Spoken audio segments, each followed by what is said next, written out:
Tu vois, à la base, je voulais juste une coupe. Un petit changement, un renouveau. J'étais pas en train de m'inscrire dans une secte capillaire sans le savoir. Mais apparemment, c'est ce qui s'est passé. Je suis dans la trentaine, ma coiffeuse, elle, à la quarantaine. On bosse ensemble depuis 9 mois. 6 rendez-vous environ. Elle est cool, bonne vibe, coupe bien, tout roule. Aujourd'hui, je décide de faire le changement. Je passe d'une chevelure façon sirène à un carré A-line bien net. Transformation totale. Elle prend une photo des cheveux au sol pour son Insta. Ok. Elle balaie, ramasse, pose la pelle sur le comptoir. Elle part à l'arrière du salon avec la pelle. Encore ok. Et là, la coiffeuse sort fumer. Classique. Sauf que moi, j'ai besoin d'aller aux toilettes. Et les toilettes sont au fond du salon. Je traverse, je passe devant une petite table. Rien me saute aux yeux à l'aller. Mais en revenant, je vois mon prénom sur une boîte en plastique transparent. Sans couvercle, posé là, tranquillement. Et dedans, mes cheveux. Mais pas juste ceux d'aujourd'hui. Des mèches, différentes longueurs, différentes coupes. Attends, c'est quoi ce truc? Du pot pourri, du sable, des petites photos imprimées avec les dates des coupes. Il y avait une imprimante juste à côté avec la photo du sol d'aujourd'hui encore dans le bac. Il y avait qu'une seule boîte. Pas un projet artistique, juste moi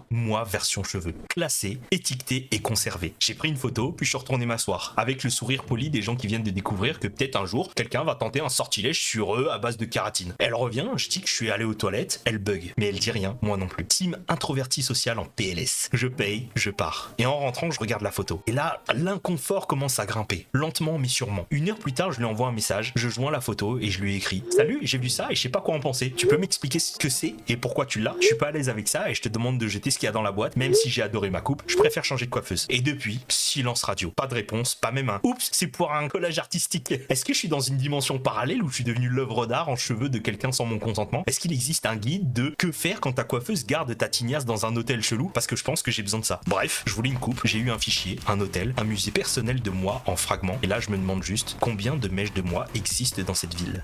Ouais, j'avoue que...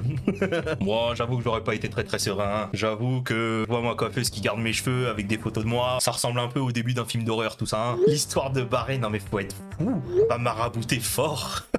Obsessed par les cheveux, non mais imagine, tu sais, il y avait plein d'émissions américaines où les gens ils mangeaient un peu, tu sais, des poils de chat ou de la cendre du mari décédé. Imagine là, c'est quelqu'un là qui a une boîte avec tes cheveux et qui en mange une petite pincée comme ça tous les jours là. Non, c'est bizarre, non? Ouais, je vais gerber. Ok, j'arrête. La meuf qui bouffe 1 kilo de gravier par jour. Ouais, il y a une meuf qui mangeait son matelas